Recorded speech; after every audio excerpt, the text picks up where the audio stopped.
Hello, नमस्ते, good afternoon. Sunday है, 2 बजे का समय है, बातचीत का वक्त है। पिछले हफ्ते 10 दिन, इनफैक्ट 2-3 हफ्ते से मैं ज्यादातर समय केवल प्रशांत भूषण जी के बारे में बात कर रहा हूं, क्योंकि वो इतना बड़ा केस है और हम सबका अटेंशन उस केस के ऊपर है। हम सब चाहते हैं कि उसके बारे में जानें, और वो कल फिर आ रहा है। जैसा आपको पता है, tomorrow Monday, first thing in the morning 10:30 the supreme court will give the final verdict on Prashant Bhushan ji case. We will be live at that time once again. कल ध्यान रखिएगा, 10:30 बजे सुप्रीम कोर्ट अपना जजमेंट देगा। 10:30 से 11 बजे के बीच में कभी भी आ सकता है वो जजमेंट। हो सकता है थोड़ा सा 5-7 मिनट आगे आ जाए, क्योंकि कोर्ट की प्रोसीडिंग में सबसे पहले जजमेंट्स दिए जाते हैं, ऑर्डर्स इशू किए जाते हैं, उसके बाद और कुछ होता है। तो अगर ऐसा होता है तो आपको रिक्वेस्ट है कि आप 10:30 बजे ज्वाइन कीजिएगा। कल 10:30 बजे हम अपना दोबारा प्रोग्राम करेंगे, और उसके बाद हम देखेंगे कि 10:30 बजे कितने बजे तक शुरू हो पाता है, कितने बजे तक ऑर्डर आ पाता है, ये चीज हम देखेंगे।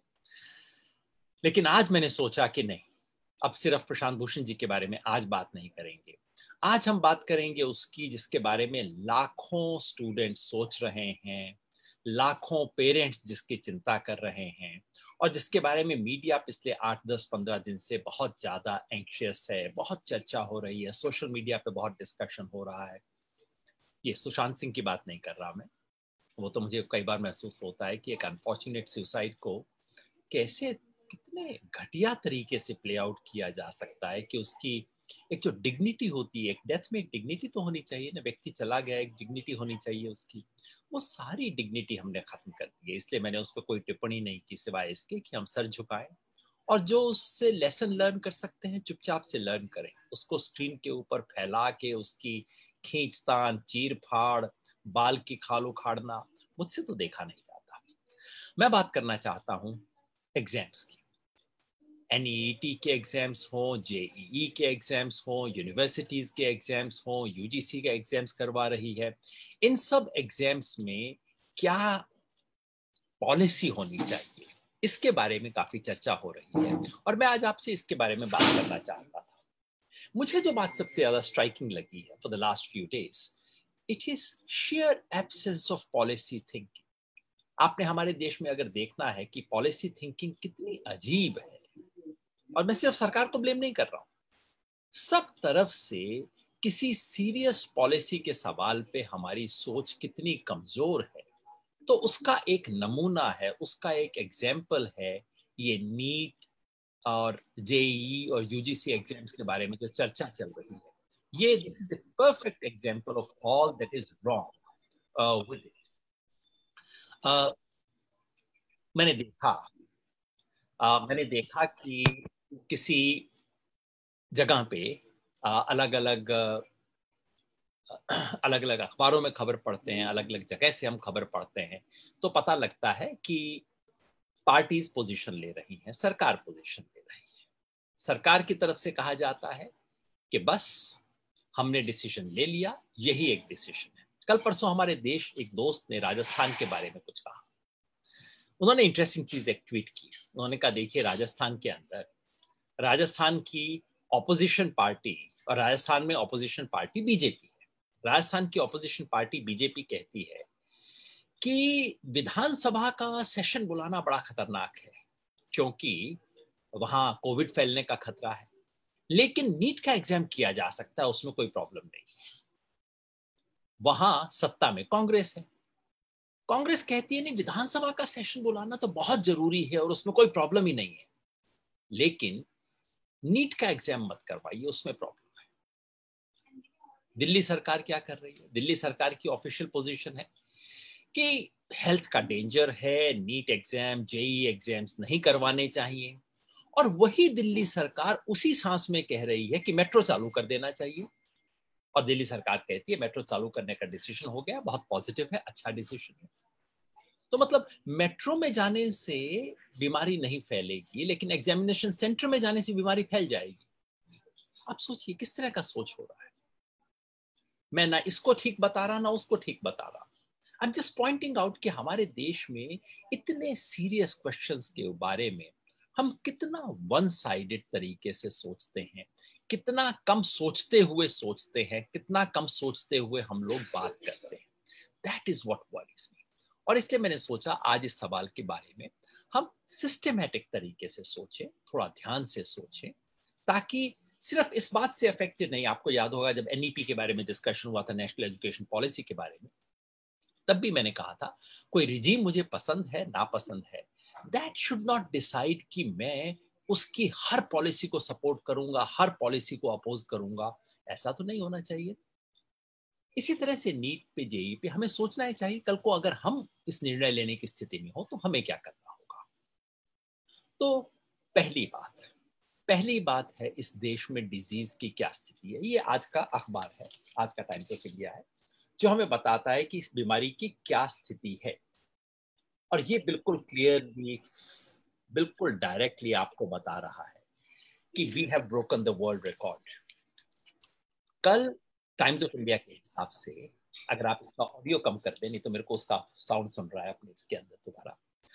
कल टाइम्स ऑफ इंडिया के हिसाब से हमने 79,000 के करीब केसेस रिकॉर्ड किए हैं। इंडिया में कोरोना वायरस के 79,000 केसेस हुए, and that is a world record. World record मतलब किसी भी और देश में इतने ज्यादा केसेस किसी भी एक दिन में रिकॉर्ड नहीं हुए।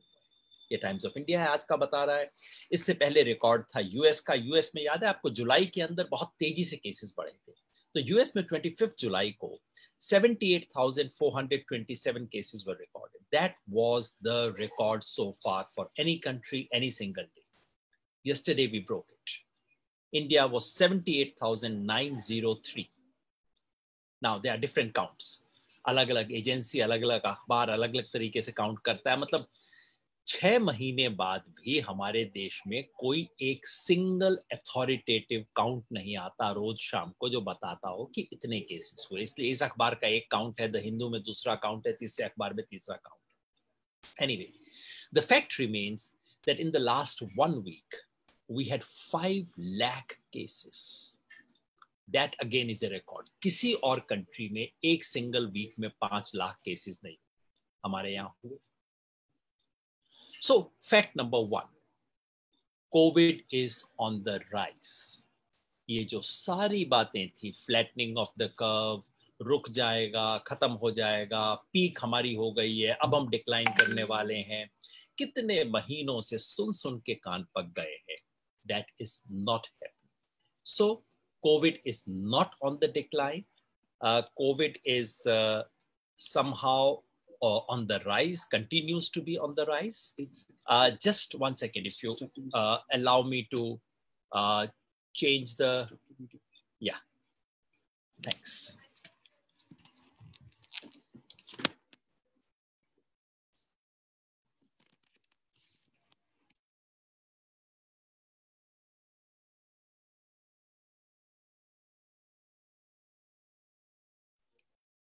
So I had to change the video.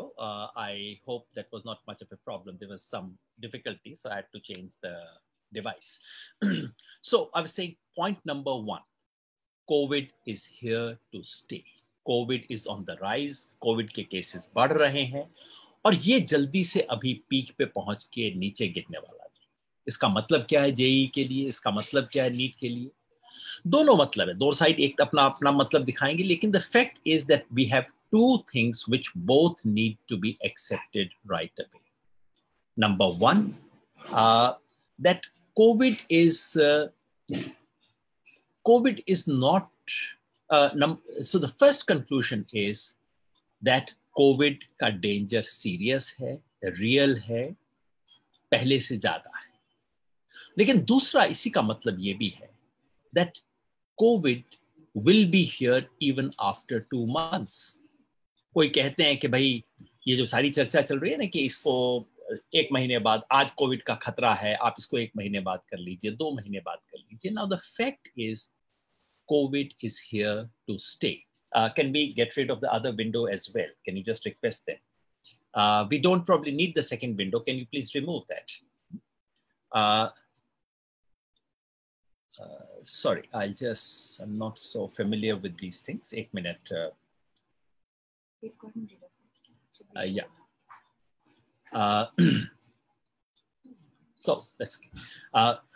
सो मैं दो निष्कर्ष इसके बता रहा था। पहला ये that Covid is on the rise, तो कोई ये कहे कि अभी खत्म हो गया है, अब खतरा पहले से कम है, दैट्स सिंपली नॉट ट्रू। और दूसरा, अगर कोई ये कहे कि इतने समय में ठीक हो जाएगा, अब खत्म होने वाला है, अब तो ये हो गया, अब तो वो हो गया, that is also not true, because Covid is here to stay. Now, these are two uncomfortable realities that we have to live in. और उसके accordingly हमें अपना डिसीजन लेना है। यानी कि आज अगर प्रॉब्लम है तो प्रॉब्लम के साथ हमें डील करना होगा। सो मैं इससे निष्कर्ष जो निकालता हूं वो ये कि अगर हमें एग्जाम करने हैं तो एग्जाम कोविड के दौरान ही करने होंगे। Now that's a very sad conclusion, that's a very harsh conclusion. लेकिन ये जो हमने सोचा था कि कोई टाइम आएगा, हो सकता है सितंबर में आ जाए, हो सकता है अक्टूबर में आ जाए, जब कोविड खत्म हो जाएगा और उसके बाद एग्जाम कर लेते हैं, वैसा नहीं होने वाला है। Which is to say, we have to prepare mentally, physically, institutionally for the fact that COVID is here for the next 3, 4, 5, 6 months at least. अगर आप जनवरी में भी एग्जाम करवाएंगे तब भी कोविड रहेगा, जिसका मतलब है हमें एग्जाम्स उस वक्त ही करवाने पड़ेंगे। अब दो ऑप्शन है। पहला ऑप्शन ये है कि हम कहें कि ठीक है एग्जाम नहीं हो, एग्जाम के बिना हो जाए। कई एंट्रेंस हैं जो कि एग्जाम के बिना होते हैं, हो रहे हैं। Should we do that? My own view is that's not a good idea. That is not a good idea because ये जो एग्जाम्स, क्योंकि अलग अलग यूनिवर्सिटीज का, अलग अलग बोर्ड्स का मार्किंग का पैटर्न बहुत अलग अलग होता है, और ऑल इंडिया एग्जाम्स हुए ही इसलिए थे ताकि अलग अलग बोर्ड के बायस से हम बच सकें, ताकि एक ओवरऑल नेशनल स्टैंडर्ड इन चीजों का फिक्स किया जा सके। इसके लिए जरूरी है कि एग्जाम हो। सो मेरा अपना सेंस है कि कोविड बढ़ रहा है, लेकिन इसके बीच में एग्जाम होने होंगे, एग्जाम करवाने चाहिए। बिना एग्जाम के एंट्रेंस टेस्ट शायद नहीं होने चाहिए, क्योंकि उससे कुछ स्टूडेंट्स को फायदा हो जाएगा, दूसरों को नुकसान हो जाएगा। That's not a very fair thing. Now the real question is how do we do it. और मैं चाहता था कि देश में बहस इस पे हो। बहस इस पे नहीं होनी चाहिए कि एग्जाम हो या ना हो। एग्जाम बहस इस पे हो कि कब हो और कैसे हो। क्योंकि अगर एग्जाम नहीं होते हैं, अगर इस बार एंट्रेंस नहीं होते हैं, और obviously no student would want it, क्योंकि अगर एंट्रेंस एग्जाम होते नहीं है उसका मतलब ये होगा कि एक 0 ईयर चला जाएगा। और 0 ईयर जाने का मतलब है कि एक बैच के स्टूडेंट्स को चांस ही नहीं मिलेगा एडमिशन लेने का, या उन्हें अगली बार दूसरे बैच के साथ मिलकर कॉम्पीट करना पड़ेगा। So double the number of students will be competing for the same number of positions. No one wants that. तो हमें सोचना ये चाहिए कि किस तरह से एग्जाम हो जिसमें फेयरनेस हो, इक्वालिटी हो, सेफ्टी हो। इन सब चीजों को ध्यान में रखना होगा। भारत सरकार कहती है कि हाँ, यही तो हम भी कहते हैं कि हाँ एग्जाम तो करवाना पड़ेगा, अब करवा लें आगे करवाने की बजाय, और करवाने का सबसे अच्छा तरीका हमने निकाल लिया है। सरकार कहती है हमने सारे सेफ्टी प्रिकॉशन ले लिए हैं, स्टूडेंट्स को जो प्रॉब्लम्स हो सकती हैं उसको सॉल्व कर लिया गया है। But is that true? मैंने ध्यान से देखा, स्टूडेंट्स की आवाज सुनी। एक अच्छी बात जो हुई है कि पिछले 8-10 दिन में मीडिया ने, जो आमतौर पे मुझे कई बार लगता है कि पब्लिक की प्रॉब्लम्स के लिए कोई स्पेस ही नहीं रहता मीडिया में। फार्मर्स की मैं देखता हूँ, फार्मर्स की आवाज तो आती ही नहीं है मीडिया में। मजदूरों की, जब तक वो सड़क पे आके पैदल नहीं चल रहे थे तब तक उनकी बात कौन सुन रहा था। लेकिन एटलीस्ट पिछले 8-10 दिन में ये एक अच्छी बात हुई है कि स्टूडेंट्स की आवाज आई है। स्टूडेंट्स को जो जो प्रॉब्लम आ सकती है वो प्रॉब्लम आई। और प्रॉब्लम्स क्या क्या है? प्रॉब्लम है हेल्थ की, कंसर्न है, और इतना ज्यादा देश में प्रचार हो गया है कि कंसर्न कई बार रियल से भी ज्यादा हो जाता है। सब लोगों को लगता है, जैसे था ना शुरू के दिनों में, ऐसा लगता था कि ये कोरोना नहीं HIV एड्स हो गया है, कि मतलब बस छुआ और मरे, ऐसा लगता था। अब उसका डर है, डर पूरे देश में फैल गया है, क्योंकि जिस तरह से हमने कोरोना का हैंडल किया, जो चीजें नहीं करनी चाहिए थी वो की, जो करनी चाहिए थी वो नहीं की। जो करनी चाहिए थी तैयारी, जो करनी चाहिए थी पब्लिक को कायदे की इंफॉर्मेशन, जो करना चाहिए था ट्रांसपेरेंसी, ये तो हमने किया नहीं। जो नहीं करना चाहिए था पूरा लंबा लॉकडाउन और एक डर फैला देना। डर फैल गया है। सो पहला कंसर्न स्टूडेंट्स का है हेल्थ का। Now that's not the only concern. और पॉइंट ये है कि देश में बाकी सब चीजें तो हो रही है ना, दुकान खुल रहे हैं, मॉल्स खुल रहे हैं, मेट्रो खुल रहे हैं, अब रिलीजियस प्लेसेस को भी खोला जा रहा है, कुछ समय बाद पॉलिटिकल रैलीज के खुलने की भी चर्चा शुरू हो गई है। अगर ये सब चीजें खुल रही हैं तो भाई ऐसे में एग्जाम्स क्यों नहीं होंगे? शायद होंगे, लेकिन कंसर्न है, डर है। और डर ये है कि एग्जामिनेशन हॉल के बाहर जो इतने सारे पेरेंट्स आते हैं उसकी जो भीड़ जमा होती है उसका डर है। दूसरा कंसर्न उससे ज्यादा बड़ा है, वो है ट्रांसपोर्ट और ट्रेवल का। एग्जाम देने के लिए आपको बाहर जाना पड़ता है, पीजी एकोमोडेशंस काम नहीं कर रहे, नॉर्मल होटल्स वगैरह काम नहीं कर रहे, कैसे जाएं? और नॉर्मल पब्लिक ट्रांसपोर्ट काम नहीं कर रहा है, लोग कैसे जाएं, कहाँ ठहरें, कैसे एग्जैक्टली इसको हैंडल करें? मैं एग्जामिनेशन सेंटर्स की लिस्ट देख रहा था। जब लिस्ट देखा, दो तीन चीज मुझे स्ट्राइक की, जिन इलाकों को मैं थोड़ा पहचानता हूँ। जैसे पंजाब है, पंजाब में बहुत अच्छा है। पंजाब में अमृतसर है, जलंधर है, पटियाला है, लुधियाना है और बठिंडा है। तो रफली पंजाब में ऑलमोस्ट कोई जगह नहीं है जहां से आप 1.5-2 घंटे के अंदर सेंटर में नहीं पहुंच सकते।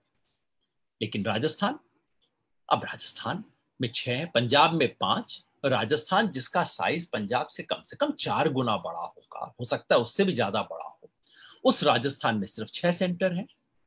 बीकानेर, अब किसी को सूरतगढ़ से, रायसिंह नगर से जाना हो बीकानेर, उसके लिए तो हो गया पूरा 8 घंटे का रास्ता, ओवरनाइट जर्नी हुआ करती थी गंगानगर वगैरह से। तो जोधपुर, अब किसी को जैसलमेर से आना है, बाड़मेर से आना है, उसके लिए जोधपुर आना कितना डिस्टेंस हो जाएगा।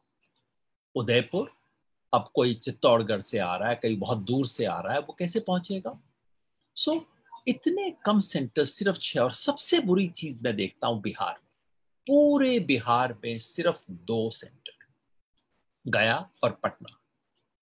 अब अगर आप बेतिया में रहते हैं, आप पूर्णिया में रहते हैं, आपके लिए पटना आने का मतलब है आप एक दिन पहले चलेंगे, शाम को कहीं पहुंचेंगे, रात को कहीं टिकेंगे, फिर रात को यहीं पे रहेंगे और अगले दिन जाके पहुंचेंगे। This is a real problem. और वो तब जबकि पब्लिक ट्रांसपोर्ट काम नहीं कर रहा।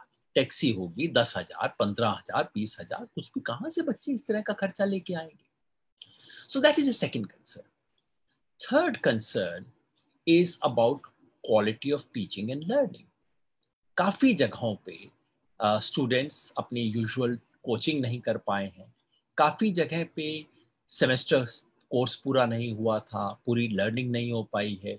कई जगह पे बच्चे कोचिंग के लिए बैठे हुए थे, अचानक कोचिंग सेंटर्स बंद हो गए, तो अपना लर्निंग मटेरियल वगैरह सब छोड़ के लोग आए सोचते हुए कि 15-20 दिन के लिए जा रहे हैं, उसके बाद वापस आ जाएंगे। वो आज तक वापस नहीं जा पाए हैं। So there series of problems, all kinds of problems have come up, जिसके लिए कोई व्यवस्था नहीं की गई है। सरकार कहती है नहीं, हमने तो इतने ज्यादा सेंटर्स खोल दिए। अगर हम आप सेंटर्स की मैं लिस्ट देखता हूं तो सरकार कह दे कि हम तो पटना के अंदर इतने सारे सेंटर्स खोल दिए हैं। That is not what matters. आप पटना शहर में 15 सेंटर खोल दें, 20 सेंटर खोल दें, इससे अगर मैं बेतिया से आ रहा हूं या चंपारण से आ रहा हूं, मैं आ रहा हूं पूर्णिया से, अररिया से, मेरे लिए क्या फर्क पड़ता है कि पटना में 15 सेंटर है कि 20 सेंटर है? मेरे लिए फर्क तब पड़ता अगर आप मेरे नजदीक कहीं पे सेंटर खोल देते। उसकी व्यवस्था तो नहीं हुई है। तो ये सब प्रॉब्लम स्टूडेंट्स फेस कर रहे हैं। What is the solution? और इसलिए मैं चाहता था कि आज कुछ और साथियों से भी आपकी बातचीत करवाऊं जो लोग सॉल्यूशंस पे काम कर रहे हैं। यूथ फॉर स्वराज ने, मुझे बहुत खुशी हुई देख के, यूथ फॉर स्वराज के पूरे जितने भी फेसबुक लाइव्स आए, यूथ फॉर स्वराज के जो स्टेटमेंट्स आए, उसमें they have tried to work out a solution, and solution is what we need. तो इसलिए मैंने सोचा कि यूथ फॉर स्वराज के कुछ साथियों से भी बात करेंगे और उनसे पूछेंगे कि किस तरह के सॉल्यूशंस उन्होंने वर्कआउट किए हैं। लेकिन ब्रॉडली मुझे जो सॉल्यूशन नजर आता है, नंबर 1, आप एग्जाम्स को पोस्टपोन कीजिए। पोस्टपोन इसलिए नहीं करने की बात मैं कह रहा कि 1 महीने में कोविड चला जाएगा और फिर उसके बाद हम एग्जाम करवा लेंगे, नहीं, ऐसा कुछ नहीं होने वाला। लेकिन कम से कम 4 हफ्ते, 5 हफ्ते लेके आप तैयारी कीजिए। तैयारी क्या कीजिए? ऑलमोस्ट हर डिस्ट्रिक्ट हेडक्वार्टर को इसका सेंटर बनाना चाहिए। डिस्ट्रिक्ट हेडक्वार्टर का रफली मतलब देश में बाय एंड लार्ज ये होता है कि आप 1 घंटे में 1.5 घंटे के अंदर वहां पहुंच गए, किसी भी तरह से कोई स्कूटर करके, कोई छोटी मोटी व्यवस्था हो जाती है डिस्ट्रिक्ट हेडक्वार्टर तक पहुंचने की। वहां पहुंचे, एग्जाम दिया, शाम तक आप घर वापस आ गए। सो पोस्टपोनमेंट होना चाहिए। पोस्टपोनमेंट केवल इस कारण के लिए होना चाहिए ताकि अरेंजमेंट बेटर हो जाए। अरेंजमेंट का मतलब जितने सिटीज हैं, जितने सेंटर्स की संख्या नहीं, जितने शहर हैं जिसमें एग्जामिनेशन होगा, उनकी संख्या बढ़नी चाहिए। देश में अप्रोक्सीमेटली 700 के करीब 700 के करीब जिले हैं, और मैंने देखा नीट के, जेई के, इनके एग्जामिनेशन के जो सिटीज हैं वो कोई 150 के करीब है, 150-200 के बीच में। That is unacceptable. कम से कम आपको 600, 650 सिटीज में, टाउन्स में एग्जाम करवाना होगा if you want to be fair. Number 2, transport का बेहतर अरेंजमेंट कीजिए। ट्रांसपोर्ट का अरेंजमेंट, ताकि वो जो 1.5-2 घंटे का डिस्टेंस है उसके लिए भी आ सके। तमाम चीजों के लिए अरेंज किया जाता है। स्पेशली इस देश में पता नहीं किन किन चीजों के लिए स्पेशल अरेंजमेंट होते हैं। आखिर में तो सरकार ने मजदूरों के लिए भी कुछ स्पेशल अरेंजमेंट कर दिए थे, तो भाई स्टूडेंट्स के लिए क्यों नहीं किए जा सकते? कुछ स्पेशल अरेंजमेंट्स किए जाए। और तीसरा, अगर कोई स्टूडेंट्स को किसी भी कारण से मिस करते हैं तो उन्हें एक सेकंड चांस का सिस्टम होना चाहिए। इस एक्स्ट्रॉर्डिनरी सिचुएशन, अगर कहीं पे कंटेनमेंट जोन है तो वो क्या करेंगे? आज सुबह मैंने पढ़ा कि कोटा में अगले 6 दिन के लिए 6 सितंबर तक लॉकडाउन हो गया है। अब शहर में पूरा लॉकडाउन हो गया है। How do you expect people to arrive from outside? How do you expect them to go and do the examination? नहीं कर पाएंगे ना। मान लीजिए 100 में से 15% स्टूडेंट नहीं कर पाते हैं, 20% स्टूडेंट्स नहीं कर पाते हैं, should they not get another chance? Of course they should get another chance. तो इन अरेंजमेंट्स के साथ एक नई डेट्स देके, बिल्कुल फाइनल फर्म डेट देके कि अब हम चेंज नहीं करेंगे, उस बेसिस के ऊपर सरकार को एग्जाम करवानी चाहिए। रही बात यूजीसी की, यूनिवर्सिटीज के जो एग्जाम होते हैं उसमें कंसेंसस इस बात पे तो हो चुका है कि जो फाइनल ईयर को छोड़ के दूसरे ईयर्स हैं उसमें आपको वैसे ही प्रमोट कर दिया जाएगा, पिछले मार्क्स के बेसिस पे कर दिया जाएगा, एग्जाम बाद में लिया जा सकता है, ये सब चीज हो सकती है। जो बोन ऑफ कंटेंशन है, जिस बात पे डिफरेंस है, वो सिर्फ ये है कि हम जो फाइनल ईयर है, डिग्री अवॉर्डिंग ईयर, मान लीजिए बीए है तो बीए का फाइनल ईयर, एमबीबीएस है तो एमबीबीएस का फाइनल प्रॉफ जो होता है, उसका एग्जाम लिया जाए या न लिया जाए।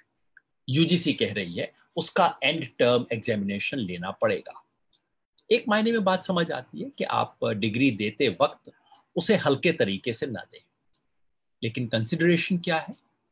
कंसिडरेशन ये नहीं है। कंसिडरेशन मैंने पढ़ा ये है कि जब बच्चे फॉरेन में जाएंगे तो उनको उनकी डिग्री की मान्यता नहीं होगी, और दूसरा ये कि डिले हो रहा है, हमारे बच्चों को विदेश में एडमिशन नहीं मिलेगा। अब जो विदेश जाना चाहते हैं उनसे मेरी कोई शिकायत नहीं है, आप कीजिए, बिल्कुल आपका अधिकार है। लेकिन मेरे देश का यूनिवर्सिटी सिस्टम में इतने बड़े चेंजेस किए जाए इसलिए कि उसके आधा परसेंट स्टूडेंट, शायद आधा परसेंट भी नहीं होंगे, 0.01% स्टूडेंट्स उसके फॉरेन जाना चाहते हैं, इसके लिए बाकी 99.9% बच्चों के शेड्यूल को बदला जाए, उनके सिस्टम को चेंज किया जाए? ये तो कोई मतलब नहीं बनता है। If they suffer that's sad, but then they will have to suffer. Policy उसके लिए बनानी चाहिए जो 99% स्टूडेंट्स हैं उनके लिए पॉलिसी बननी चाहिए। बाकी 1% के लिए कोई स्पेशल रिलैक्सेशन, कुछ और चीजें हो सकती हैं। एक तो ये कहना गलत है कि फॉरेन यूनिवर्सिटीज को रिकॉग्नाइज नहीं करें, क्योंकि उस तरह के एंड टर्म एग्जाम्स तो सब जगह होते ही नहीं। आईआईटीज और इन सब ने अपने रिजल्ट डिक्लेयर किए हैं, उन्होंने कोई एंड टर्म एग्जाम थोड़े किए। इनके पास मिड सेमेस्टर एग्जाम्स थे, दूसरे तरीके थे असेस करने के, तो दूसरे तरीकों का इस्तेमाल कीजिए। तो ये कहना कि एकदम एंड टर्म एग्जाम अभी करवाने पड़ेंगे, ये तो बात सही नहीं है। इसमें भी दूसरे एग्जाम्स की तरह थोड़ा सा टाइम लीजिए, रीशेड्यूल कीजिए और थोड़े बेहतर अरेंजमेंट्स कीजिए। जैसे दिल्ली यूनिवर्सिटी जैसी जगह जो जहां पूरे देश भर से स्टूडेंट्स आते हैं, वहां एक बेटर सिस्टम किया जा सकता था, किया जाना चाहिए था। लेकिन दिल्ली यूनिवर्सिटी ने क्या किया है? ऑनलाइन एग्जाम्स देने शुरू किए। online exams are very unfair to disadvantaged students. अब दिल्ली यूनिवर्सिटी के बच्चे हैं, कोई इस टाइम जम्मू में बैठा है, कोई बच्चा इस टाइम तमिलनाडु के किसी गांव में है, कुछ बच्चे नॉर्थ ईस्ट में वापस जा चुके हैं। हर एक के पास वाईफाई नहीं है। हमारे दोस्त आए हैं, बताएंगे। यूथ फॉर स्वराज वालों ने एक बहुत अच्छा स्टेटमेंट निकाला जिसके अंदर बताया था कि क्या क्या प्रॉब्लम्स हैं। देश में 1/4 घरों में इंटरनेट का किसी भी तरह का एक्सेस नहीं है, ना फोन का, ना लैपटॉप का, कोई एक्सेस है ही नहीं। So in that situation, how do we expect it to work?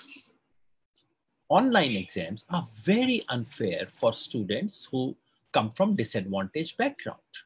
Those who come from villages, those who come from remote areas. Light नहीं है, 8-8 घंटे 10-10 घंटे लाइट नहीं रहती है गांव में, बच्चा वहां पे फंसा हुआ है student. How do expect them to do it? और दिल्ली यूनिवर्सिटी ने जब करवाए ऑनलाइन एग्जाम, इतनी परेशानी हुई स्टूडेंट्स को, इतना एंजाइटी। यूनिवर्सिटी ने एक विंडो दिया था आधे घंटे का, इसके अंदर आपको अपलोड करना है। किसी को 35 मिनट हो गए, किसी का नेट वहां पे स्लो था। हर तरह की प्रॉब्लम होती है। नेट बहुत अच्छी चीज है, लेकिन उसको मैंडेटरी जब आप बनाते हैं, फिर तो आपको इंश्योर करना चाहिए कि हर जगह बराबर एक्सेस हो नेट का, जो कि नहीं है इस देश के अंदर। So to my mind, online exams are not the right way to go forward.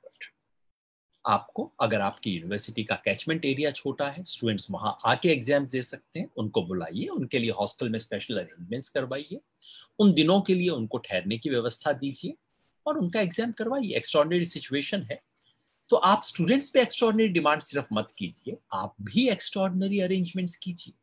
ये बेहद जरूरी है। और अगर वो नहीं हो सकता तो फिर उनकी पिछले सेमेस्टर की परफॉर्मेंस के बेसिस पे, मार्च के महीने तक मिड सेमेस्टर कोई अगर टेस्ट हुआ था, कोई असेसमेंट हुआ था, किसी तरह के असाइनमेंट्स मिले थे, उसके बेसिस पे उनको मार्क्स दीजिए। और कुछ भी नहीं तो पिछले सब सेमेस्टर्स की एवरेज निकाल के मार्क्स दीजिए। ऐसा कुछ करना होगा। सैडली, अनफॉर्चुनेटली, हमारे यहाँ इस तरह की बड़ी पॉलिसी डिसीजंस जो हैं वो बिल्कुल इसमें फंस जाते हैं, तू मैमे में फंस जाते हैं।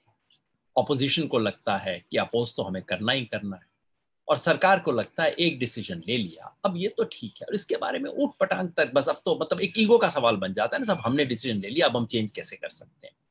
और हमारे एजुकेशन मिनिस्टर किस किस तरह के आर्ग्यूमेंट देते हैं, कहते हैं साहब इतने स्टूडेंट्स ने एडमिशन फॉर्म जो है, एडमिशन कार्ड डाउनलोड कर लिया, इसका मतलब वो एग्जाम देना चाहते हैं। अरे भाई, एग्जामिनेशन तो हर कोई देना चाहता है, और एडमिशन कार्ड तो इसलिए डाउनलोड करेंगे क्योंकि वो किए बिना उनको पता भी नहीं लगेगा कि उनका सेंटर कहाँ आ रहा है। Is it convenient to them, is it not convenient to them? और अगर कन्वीनियंट नहीं भी है तब भी वो मरता क्या ना करता कुछ तो करेगा। सो एडमिशन कार्ड डाउनलोड करना तो कोई भी नहीं है। फिर ये कहते हैं हमने इतने परसेंट स्टूडेंट को उनका फर्स्ट प्रेफरेंस का सेंटर दे दिया। अब आप ही बताइए, what does first preference mean? अगर मैं भागलपुर में रहता हूं और मेरा सेंटर आया है गया, मेरे पास दैट्स द ओनली ऑप्शन है, तो मुझे आपने फर्स्ट प्रेफरेंस दे दिया, लेकिन फर्स्ट प्रेफरेंस इतना खराब है मेरे लिए, is that a good preference? First preference कहने का मतलब नहीं। सरकार इस तरह की एक बिल्कुल अड़ियल पोजीशन में आ गई है। इसलिए हम सब लोगों की जिम्मेवारी बनती है कि हम एक सेंसिबल, सही पोजीशन लें, इस बात को ठीक से लोगों के सामने रख सकें और एक कंसिस्टेंट, कोहेरेंट पोजीशन इस सवाल पे लें। मैं ये बात आपसे शेयर करना चाह रहा था। आपके सवाल होंगे, आप सवाल जरूर भेजिएगा, मगर इस बीच हमारे साथ कई साथी जुड़े हुए हैं और मैं उनको लेना चाहता हूं। हमारे साथ जाह्नवी हैं और अंकुर हैं। तो मैं अंकुर को देख पा रहा हूं, जाह्नवी को अभी मैं वीडियो पे नहीं देख पा रहा हूं। जी अंकुर, अगर आप अपना फोन, अपना ऑडियो अनम्यूट करके बताएं कि आप कहाँ हैं and what do you think, what आपको क्या प्रॉब्लम्स हो रहे हैं एक स्टूडेंट के बतौर, और क्या होना चाहिए? हेलो सर, मैं अभी अंकुर, नहीं, आपकी मैं आवाज नहीं आ रही, UILS। आप अभी भी आवाज नहीं आ रही हेलो। आपकी। आप ये स्मार्ट डिवाइस छोड़ दीजिए, बिल्कुल सिंपल तरीके से वो डिवाइस को कान से निकाल दीजिए। मैं भी कई बार करता हूं, बिल्कुल old technology is a better hello. Technology. सबको छोड़ हेलो। के सिंपल मुंह से बोलिए। हाँ, हेलो सर, अब ठीक है, आवाज आ रही है आपको? Sorry, I can't hear you Ankur, I can't still here you. तब तक हम जाह्नवी से पूछते हैं। जाह्नवी अगर अपनी बात रखना चाहें, और मेरे पास जो मैसेजेस आ रहे हैं, कोई क्वेश्चंस आ रहे हैं। जी जाह्नवी, तब तक आप अपने आप को अनम्यूट कीजिए। आपकी आवाज भी मैं सुनना चाह रहा था और आपकी बात भी सुनना चाह रहा था। Hello sir. आपकी आवाज आ रही है? यस जी, तो सबसे पहले तो आपने बात की कि कुछ हफ्तों तक डिले करना चाहिए जेईई एंड नीट का एंट्रेंस एग्जाम। सो उनका जो मेन आर्ग्यूमेंट है कि एकेडमिक ईयर लैप्स हो जाएगा, the entire year would go wasted. So that argument itself is flawed, क्योंकि वो लोग अगर सितंबर में नहीं भी लेते एंड अगर एकेडमिक ईयर दिसंबर से भी शुरू करते हैं तो कोई इश्यू नहीं होगा, क्योंकि सेमेस्टर सिस्टम्स होते हैं हमारे यहाँ एंड यूजुअली सेमेस्टर्स 14 वीक्स से 16 वीक्स के होंगे। So if you begin even from 1 दिसंबर तो आपका पहला सेमेस्टर 15 अप्रैल तक हो जाएगा, 2 हफ्तों में आपके एग्ज़ाम्स हो जाएंगे। और उसी तरह से दूसरा सेमेस्टर विथ एग्ज़ाम्स 31 अगस्त तक कंप्लीट हो जाएगा एंड आप 1 सितंबर 2021 से नया एकेडमिक ईयर शुरू भी कर सकते हो। तो उनका जो प्राइमरी आर्ग्यूमेंट है वही फ्लॉड है। एंड जो आपने दूसरी बात की wanted to comment on that, Janvi, आपने बिल्कुल ठीक बताया। You know what it would mean is कि ये जो विंटर वेकेशन है वो खत्म हो जाएगी, अगले साल की समर वेकेशन खत्म हो जाएगी, but that's all right. Emergency में इस तरह की चीजें तो करनी पड़ती हैं और कुछ हफ्ते से पोस्टपोन करने से एकेडमिक ईयर 0 होने की बात सही नहीं। अगर हम फरवरी मार्च तक पोस्टपोन कर देते हैं एग्जाम्स को, तब there is a real danger of academic year being 0. But right now, some postponement is possible. There is a window available to the government, and the government doesn't want to use that window. That's the real problem. Ji, continue.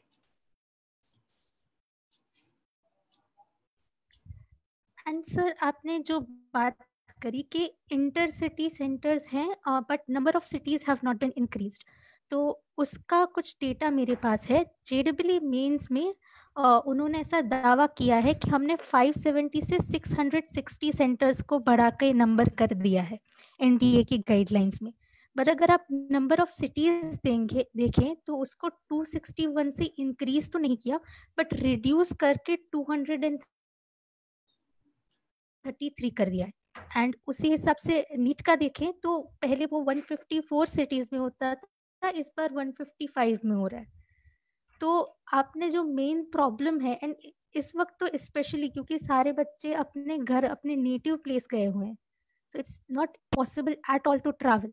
And जो बात हुई कि health concerns, तो इसमें मैं एक चीज़ ये add करना चाहूँगी कि बच्चे सिर्फ अपनी हेल्थ के लिए कंसर्न नहीं है, घर में पेरेंट्स होते हैं, घर में ग्रैंड पेरेंट्स होते हैं, सो दैट गिल्ट के probably I could risk the life of my own loved ones. तो वो रिस्क शायद अपनी लाइफ से भी ज्यादा बुरा लगता है कि ठीक है अपनी लाइफ तो ठीक है, बट अपने पेरेंट्स और ग्रैंड पेरेंट्स को कैसे रिस्क में डाल दें। सो अगर ये लोग कहते हैं कि स्टूडेंट्स का रिस्पॉन्सिबिलिटी है कि एग्जाम्स दे ईमानदारी से, तो उनका भी रिस्पॉन्सिबिलिटी बनता है कि उनके स्टूडेंट्स का ध्यान रखे ईमानदारी से। I'm glad you mentioned it, Janvi, आपने डेटा इसका बताया, क्योंकि that's important to realize कि सिर्फ नंबर ऑफ सेंटर्स से फर्क नहीं पड़ता है, नंबर ऑफ सिटीज से फर्क पड़ता है। Number of cities has gone down. You are speaking from Gujarat, I know. अब मैंने गुजरात के सेंटर्स देखे। गुजरात में वहाँ अहमदाबाद है, बड़ोदरा है, सूरत है, वहाँ उस इलाके में कई, तो सेंट्रल गुजरात और साउथ गुजरात में कई, लेकिन पूरे सौराष्ट्र में सिर्फ राजकोट मुझे दिखाई दिया। अब बताइए, कोई कच्छ से आए और उसको राजकोट आना पड़े, I mean what kind of distance are we talking about? This is huge, this is impossible. ये करना तो कोई तुक नहीं बनता इस तरह की चीजों का, और अनफॉर्चुनेटली इन बातों को बहुत स्ट्रेट फॉरवर्ड तरीके से सरकार रख नहीं रही है। I am glad you put it that way. और ये जो हेल्थ रिस्क वाला है, उसमें मेरा सिर्फ इतना ही कहना है Janvi, I understand that, but you see the sad part is that the health risk may be higher in October than it is today. It may be even higher in November, क्योंकि unfortunately सरकार transparent नहीं रही है। हमारे को पहले प्रधानमंत्री ने कह दिया मुझे सिर्फ 21 दिन दे दीजिए, कि सुना था, याद है वो इतना सुंदर डायलॉग उन्होंने दिया था, बस 21 दिन दे दीजिए। पूरे देश ने मान लिया कि भाई अब तो खत्म होने वाला है। फिर उसके बाद में आना शुरू हुआ, एक बार आया था कि 16 मई तक केसेस खत्म हो जाएंगे। And this was a planning commission member who was saying these things. all that nonsense has now disappeared. And unfortunately, no one is even willing to share elementary projections with us. कि भाई अब से 2 महीने बाद क्या situation होगी, 4 महीने बाद क्या होगी. अगर नहीं पता तो ये बता दीजिए, हमें नहीं पता कि क्या होगी. But at the moment it appears, my fear is that a month from now we would be worse than today. मतलब in retrospect, Janvi, if you look at it, अगर अप्रैल में हो जाता तो कितना अच्छा होता. केसेस कुछ भी नहीं थे अप्रैल के अंदर तो compare to what it is now.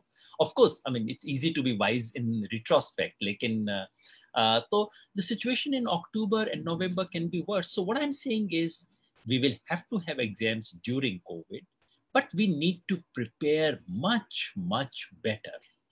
और उसके ये जो एस्पेक्ट्स हैं, number of centres should be increased, number of cities should be increased. Within the city, number of centers already are more, can be increased even more. Better transport, better support to students, and a second chance in case medical reasons require them not to take it.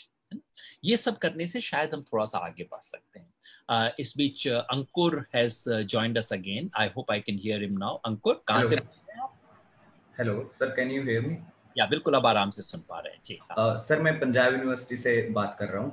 Actually मैं बात करूंगा जो हमारे जो final year exams हैं, जो UGC की guidelines के हिसाब से अब होने चाहिए. सर इस जो नीट और जेई के एग्जाम्स हैं और जो फाइनल ईयर यूनिवर्सिटी एग्जाम्स हैं, इसमें एक मेजर डिफरेंस ये है जिसको हमें दोनों को बिल्कुल अलग तरीके से जज करना चाहिए. वो ये कि क्या हमारे पास दोनों ऑप्शंस में ऑल्टरनेटिव किस में है. एंट्रेंस एग्जाम्स में हमारे पास एक ऑल्टरनेटिव नहीं बचता है, इसलिए हमारे पास जो आखिरी एक रास्ता है वो है कि एंट्रेंस एग्जाम हो गई. और जैसे आपने बताया कि कोविड की सिचुएशन ठीक इससे नहीं हो रही है, तो हमें अभी पोस्टपोन करने के बाद और तैयारियां करने के बाद, सिटी सेंटर्स बढ़ाने के बाद नीट और जेई के एग्जाम्स ले लेने चाहिए. बट सर जो फाइनल ईयर एग्जाम्स है उसमें हमारे पास एक वायबल, एक लॉजिकल अल्टरनेटिव हमारे पास है, और जो इंटरमीडिएट स्टूडेंट्स के साथ के ऊपर भी अप्लाई किया गया और उनके रिजल्ट्स भी आ चुके हैं. हमारे पंजाब यूनिवर्सिटी में भी इंटरमीडिएट स्टूडेंट्स के जो हमें प्रमोट कर दिया गया है और उनका इवैल्यूएशन चल रहा है कि उनके जो एवरेज जो इंटरनल असेसमेंट के मार्क्स जोड़ के और पिछले प्रीवियस सेमेस्टर्स के मार्क्स जोड़ के उनका क्या टोटल मार्क्स बन रहे हैं. तो जब हमारे पास एक वायबल ऑप्शन अवेलेबल है, एक ऑल्टरनेटिव अवेलेबल है, उसके बाद ये जिद रखना कि नहीं एग्जाम्स होंगे, that is not logical according to students of final year exams and according to all the students community. And हमने इस पे बहुत मतलब आंदोलन भी चलाया, यूनिवर्सिटी में भी आंदोलन चलाया. हमारे पंजाब यूनिवर्सिटी में हमने ये डिमांड रखी, एक प्रोटेस्ट हुआ, जिसके बाद यूनिवर्सिटी समझी इस चीज़ को और यूनिवर्सिटी ने कहा कि हम अपनी तरफ से यूजीसी को लेटर लिखेंगे कि आप प्लीज़ इसको रिकन्सिडर करें. बट इस चीज़ पे अब जैसा सुप्रीम कोर्ट का भी, हायर कोर्ट का भी फैसला आ गया है इस चीज़ पे कि एग्ज़ाम तो होंगे ही, एग्ज़ाम करवाने इज़ नेसेसरी. तो मेरे को जो ये आइडिया है, जैसे आपने भी बताया कि उसमें आइडिया क्या है एग्जाम करवाने के पीछे, कि जो स्टूडेंट की ग्लोबल क्रेडिबिलिटी है और ग्लोबल एक्सेप्टेबिलिटी है वो कम हो जाएगी. मुझे इस चीज समझ नहीं आ रही. एक तो सबसे पहले इस पे चीज है कि जो डिस्क्रिमिनेशन यहाँ पे किया गया है, क्या इंटरमीडिएट स्टूडेंट का, उसमें भी आपको एक ही सेमेस्टर आप उसका प्रमोट कर रहे हो, आप इसमें भी एक ही सेमेस्टर प्रमोट कर रहे हो, क्या फिर उससे उसकी ग्लोबल क्रेडिबिलिटी और एक्सेप्टेबिलिटी डिक्रीज नहीं होगी? या फिर जो सीबीएसई ने बच्चों को प्रमोट किया एवरेज मार्क्स देके, मतलब बेसिकली एवरेज मार्क्स जितने भी 2 या 3 एग्जाम दिए थे सीबीएसई स्टूडेंट्स ने, उनके 2 और 3 को ही आगे जो बचे हुए एग्जाम्स हैं उनके उसमें कंसीडर किया गया. तो क्या उनकी क्रेडिबिलिटी और एक्सेप्टेबिलिटी कम हो गई? क्या किसी यूनिवर्सिटी ने, किसी कॉलेज ने उनको एडमिशन लेने से मना कर दिया? ऐसा भी नहीं है. जबकि +2 के एग्जाम, बोर्ड एग्जाम, हमें पता है कि उसकी वैल्यू क्या है. बट स्टिल सिर्फ फाइनल ईयर स्टूडेंट्स के साथ जो डिस्क्रिमिनेशन हो रहा है, और वो भी इस टाइम पे, कोविड के टाइम पे, वो बहुत एक बुरा झटका लग रहा है. इसके अलावा भी बहुत सारी प्रॉब्लम्स हैं. जैसे मैं आपको मेरी पर्सनल बताऊं, मैं एक फाइनल ईयर स्टूडेंट नहीं हूं, बट मैं एक ब्लाइंड स्टूडेंट का, 2 ब्लाइंड स्टूडेंट का राइटर हूं सर. तो उन ब्लाइंड स्टूडेंट्स का राइटर होना, और इस टाइम पे उनको सबसे पहले तो ऑनलाइन एग्जाम उनके लिए बिल्कुल एक्सेसिबल नहीं है. मैं उनके पास नहीं बैठा हूँ, मैं उनको एक्सेसिबल नहीं करवा सकता, और उनको अब कोई राइटर नहीं मिल रहा है इस कोविड के टाइम पे. दूसरा, अगर फिजिकल एग्जाम आप लेते हो तो वहाँ पे सोशल डिस्टेंसिंग नहीं मेंटेन की जा सकती, क्योंकि राइटर और जो स्टूडेंट है उसको बिल्कुल पास बैठना पड़ता है. तो कोई भी राइटर तैयार नहीं होगा इस टाइम पे उनके एग्जाम लिखने के लिए. बट ये चीजें बिल्कुल भी सोची नहीं जा रही है. एक्चुअली हमारा जो पॉलिसी मेकिंग का जो एक तरीका है, जो पहले मेरे हिसाब से ऐसा हुआ करता था कि हम आखिरी को देखते थे कि आखिरी के पास क्या रिसोर्सेज हैं, उस हिसाब से हम पॉलिसी बनाएंगे. बट अब ऐसा नहीं है. अब ऐसा लग रहा है जैसे किसी महल में बैठे बिल्कुल ठीक ठाक इंसान को देखा जा रहा है, जिसके पास सब रिसोर्सेज हैं, कंप्यूटर है, इंटरनेट है, और उसके हिसाब से पॉलिसी That's डिजाइन an की जाएगी। important thing. That's an important thing you've said, अंकुर, क्योंकि पहले मतलब एटलीस्ट हमें कहना चाहिए कि पॉलिसी का आइडियल, पॉलिसी का टारगेट तो ये होना चाहिए ना, आप अंतिम स्टूडेंट को देखें जो वापस अपने गांव चला गया है, गांव में बिजली नहीं है, घर में कंप्यूटर नहीं है, बड़े भाई के पास एक स्मार्टफोन है लेकिन जिसके अंदर पूरे घर वाले लोग अपना काम चलाते हैं, और वो बच्चा कैसे एग्जाम दे, वो हमारे माइंड में होना चाहिए। अनफॉर्चुनेटली अब हमारे यहाँ बिल्कुल जो फ्रंट रो में बैठा हुआ है, अब हमारे माइंड में वो है जिसको फॉरेन यूनिवर्सिटी में जाना है, जिसका फॉरेन यूनिवर्सिटी में क्रेडिबिलिटी का क्या होगा। एक तो उससे बहुत कुछ होगा नहीं क्रेडिबिलिटी का, और अगर होगा तो हो भाई, इन 99% के लिए हमें तो पॉलिसी बनानी है ना, 1% के लिए हम कैसे बना सकते हैं पॉलिसी जिससे बाकी 99% पूरे फंस जाए, है ना। तो बिल्कुल सही सवाल आपने उठाए हैं। और ये जो ऑनलाइन वाला तो बिल्कुल बहुत गरीब स्टूडेंट्स के साथ धोखा है ये तो, ऑनलाइन एग्जाम्स करवाना और ऑनलाइन टीचिंग भी जो हो रही है, ऐसे कैसे टीचिंग करते हैं। अब एक परिवार है, पूरा परिवार एक कमरे में रहता है, आप उस कमरे में उस बच्चे से एक्सपेक्ट करते हैं कि वो एक कमरे में जहां बाकी परिवार के लोग भी हैं, वो बच्चा अपनी ऑनलाइन क्लास करेगा, ये कैसे संभव। बिल्कुल रियल लाइफ केसेस बता रहा हूँ। कोई स्टूडेंट है जो कि छत पे जाके अकेली गर्मी के दिन में छत पे जाके बैठी है, क्यों बैठी हुई है, क्योंकि एक कमरे का घर है, अंदर हम कैसे कर सकते हैं। एक फोन है, घर में 2 बच्चे हैं, वो कैसे उसको एग्जाम, कैसे ऑनलाइन एजुकेशन कर सकते हैं। तो हमारे देश में ये जो डिजिटल डिवाइड है, ये जो सारा मामला इंटरनेट को access, is basically about being rich and poor. और ये जो डिजिटल डिवाइड है इतना बड़ा है, और अनफॉर्चुनेटली ये डिजिटल डिवाइड जो है ये इसमें बहुत ज्यादा दिखाई दे रहा है। और हमारी एजुकेशन में पहले से ही इतनी इनइक्वालिटीज थी, और ये अब ऊपर से एक और इनइक्वालिटी चढ़ गई है बाकी इनइक्वालिटीज के ऊपर। I am glad both of you have said what you did. आप दोनों इस कैंपेन में लगी हुई हैं। मैं जानता हूं जानवी नीट और जी के कैंपेन से जुड़ी हुई हैं, और अंकुर पंजाब यूनिवर्सिटी चंडीगढ़ से आप ऑनलाइन एग्जाम्स के बारे में जो कैंपेन है उससे जुड़े हुए हैं। इस बीच हमारे पास कई क्वेश्चंस आए हैं, तो मैंने सोचा उन क्वेश्चंस को ले लूं अंकुर में। भारत भूषण बख्शी जी, हालांकि कई क्वेश्चंस हैं जिनका मैं जवाब दे चुका हूं। भारत भूषण बख्शी जी कह रहे हैं कि exams must take place as per schedule with all precautions, not holding exams would be playing with the future of the students. What are your views. देखिए अंकुर ने एक बहुत क्लियर बताया, एक तो एंट्रेंस एग्जाम्स 2 तरह के हैं, एक एंट्रेंस एग्जाम है, एक डिग्री एग्जाम्स है। डिग्री एग्जाम्स में आपके पास कई ऑप्शंस हैं। Holding exam is not compulsory, not necessary. इसके अंदर आप कई चीजें कर सकते हैं। आप एवरेज के बेसिस पे दे सकते हैं, मिड सेमेस्टर एग्जाम तक जो कुछ हुआ है उसके आधार पे दे सकते हैं। You have many options.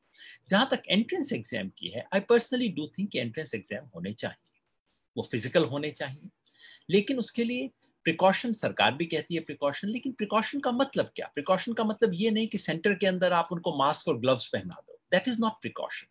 Real precaution is that the center should be close to them in such a way कि सुबह घर से चलें, एग्जाम देने के बाद शाम को अपने घर पे वापस आ जाए। That is the minimum that is required। और दूसरा, अपने सेंटर से घर पहुंचने तक टाइम भी कम लगे और पैसा भी जो रीजनेबल, जो वो अफोर्ड कर सके उस तरह का पैसा हो, दूसरा ना हो। ये दोनों रिफॉर्म्स करने की जरूरत है, और ये जब तक नहीं होता तब तक एडिक्वेट प्रिकॉशन नहीं लिए जा रहे। और फिलहाल जो सिस्टम है ये एडिक्वेट प्रिकॉशन का सिस्टम नहीं है। अनिल बख्शी जी कह रहे हैं why can't we give enrolment to 100% through an online education. Anil ji, आप जहां भी हैं मैं नहीं जानता, लेकिन ये 100% लोग इस देश में ऑनलाइन हैं क्या? आप इसमें सरकार के खुद का डेटा देखिए, स्टैटिस्टिक्स दीजिए। Janvi, if you have statistics about what is the percentage of access to internet in our country, please do share it, क्योंकि आप लोगों ने इसको तैयार किया था, I know, and I read it and it was so valuable for me to learn। तो आप ही बताइए इस देश में इंटरनेट, क्योंकि हमारे अनिल बख्शी जी कह रहे हैं कि 100% बच्चों को ऑनलाइन एजुकेशन दे दी जाए। Is that possible? Sir, so the thing is कि we so the thing is कि we actually usually connect online education with internet, but there are many various factors that would come into play। जैसे electricity हो गया, तो most basic thing, तो उस पे जो हमारे फिगर्स थे कि अराउंड 47% हाउस होल्ड को ही 12 घंटे से ज़्यादा बिजली मिलती है। मतलब 53% हाउस होल्ड्स में 12 घंटे से ज़्यादा बिजली भी नहीं है। तो वो पहला पॉइंट हो गया। अभी जहाँ तक बात है डिवाइसेस की, तो जैसे आपने भी बोला कि बहुत सारे बच्चे, मतलब 2-3 बच्चे अगर घर में हैं एंड अगर आप जॉइंट फैमिली में हो तो कज़िन्स भी होंगे, तो उतने बच्चों के बीच में डिवाइसेस कितने हैं? सो लगभग 15% रूरल हाउसहोल्ड्स में ऐसे डिवाइसेस की सुविधाएँ उपलब्ध होती है and So you're saying only 15% of rural households have something by which they can get online education.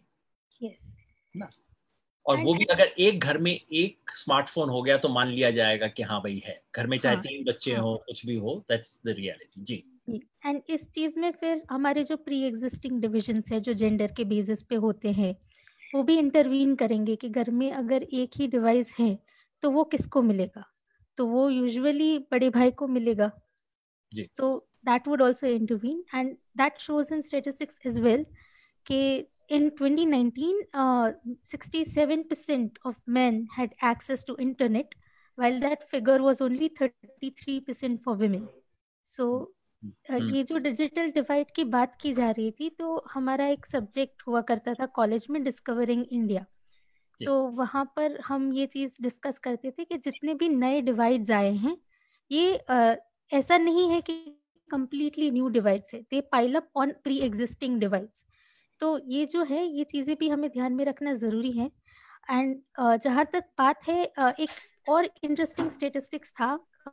हम इतने टाइम से डिजिटल इंडिया की बात करते हैं, तो सरकार का एक्सपेंडिचर, एक्चुअल एक्सपेंडिचर क्या है डिजिटल इंफ्रास्ट्रक्चर पर?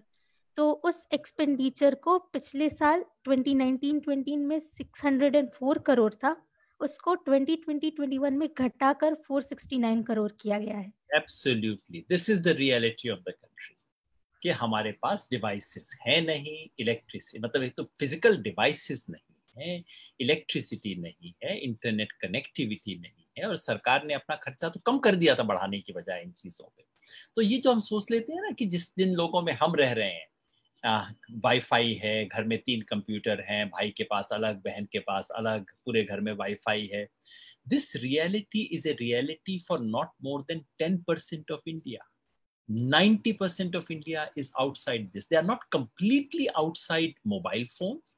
मोबाइल्स बहुत लोगों के पास हैं, लेकिन मोबाइल में स्मार्टफोन होना, कनेक्टिविटी, इंटरनेट कनेक्टिविटी होना और उससे ऑनलाइन एजुकेशन ले सकना, this is true of a very small minority. I wanted my friends to bring this out. I'm very happy that they did.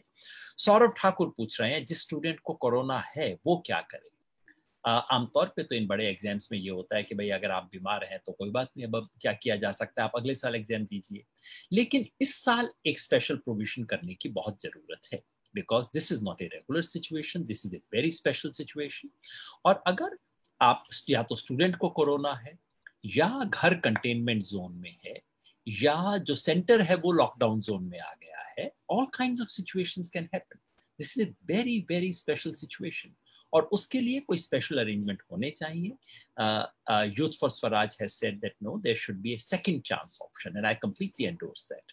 There should be a second chance किसी ना किसी तरह से हर स्टूडेंट को, क्योंकि दिस इज बियॉन्ड देम, उन्होंने create नहीं की है pandemic, they should not be punished for that. Naveen Patel, why no government talk to student? आप सही पूछ रहे हैं, कई राज्य सरकारों ने सवाल उठाए हैं स्टूडेंट्स वाले, लेकिन केंद्र सरकार ने स्टूडेंट्स के साथ ठीक से बात नहीं की है। और जब एजुकेशन मिनिस्टर ये कहते हैं कि एडमिशन कार्ड डाउनलोड कर दिया, इसका मतलब वो एग्जाम चाहते हैं, दैट्स वेरी सैड। एक सीनियर मिनिस्टर को इस तरह की हल्की बातें नहीं कहनी चाहिए। कोई स्टूडेंट क्या करेगा?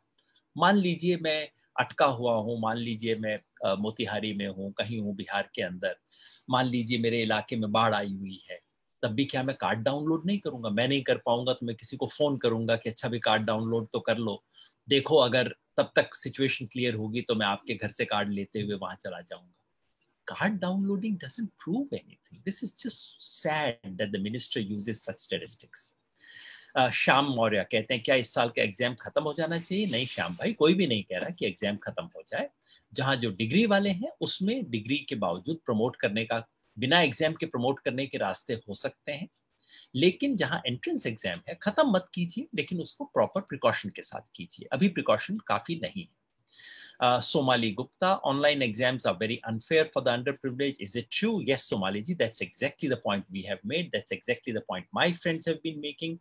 And if you have any doubts, please look at what's happening in Delhi University. Delhi University is doing online exams, and they have been very bad examples of how to do exams. So we need to change that.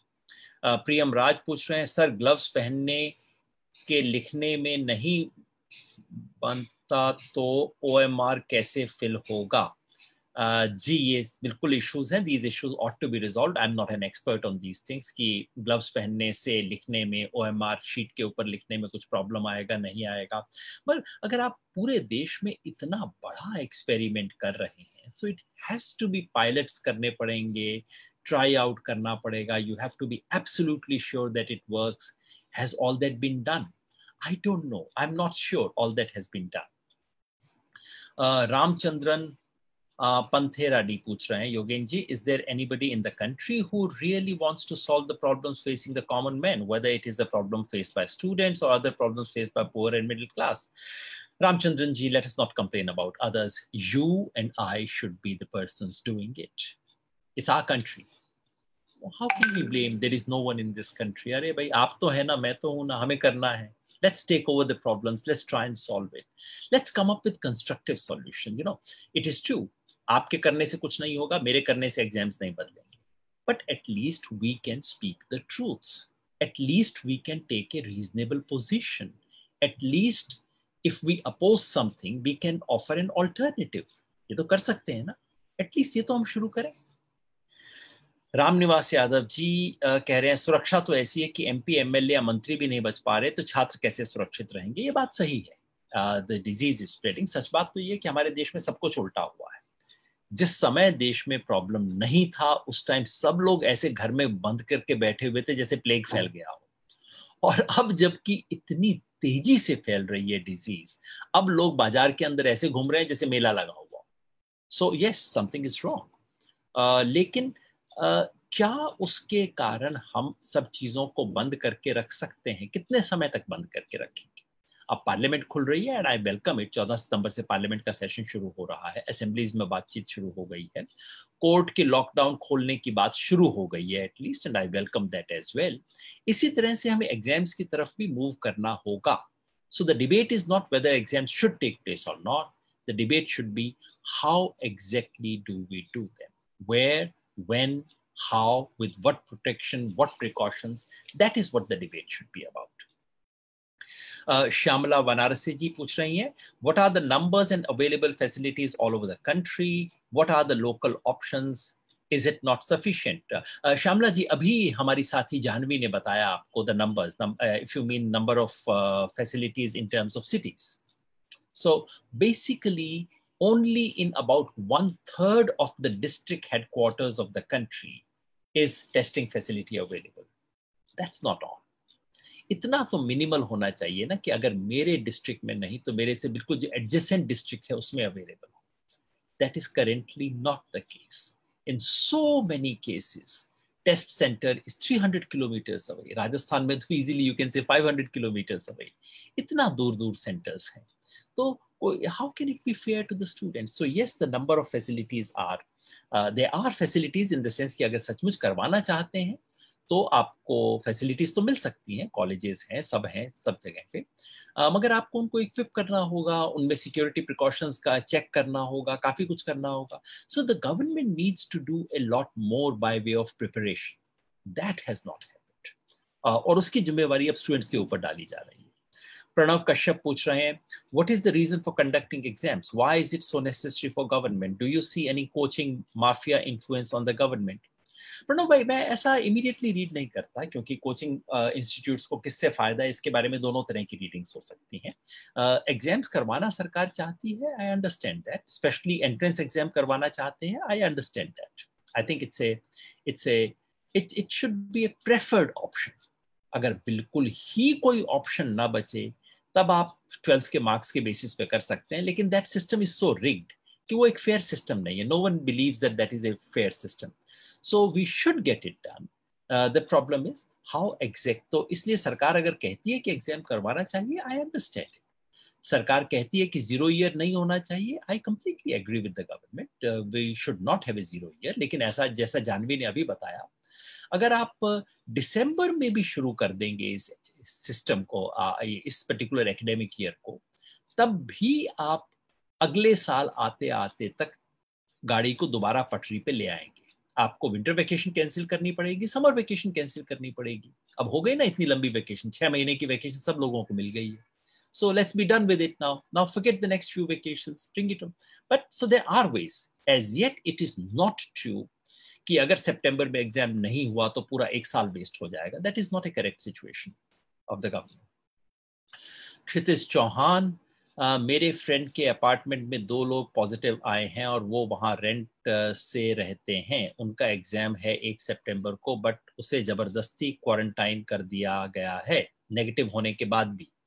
ऐसे कई किस्से हैं, क्या किया जाए? Absolutely Kshitij, you are right, this is happening all over the country. आप अपने friend का बता रहे हैं हु इज नेगेटिव, लेकिन चूंकि उसके अपार्टमेंट में 2 लोग पॉजिटिव हैं तो उसको क्वारंटाइन कर दिया.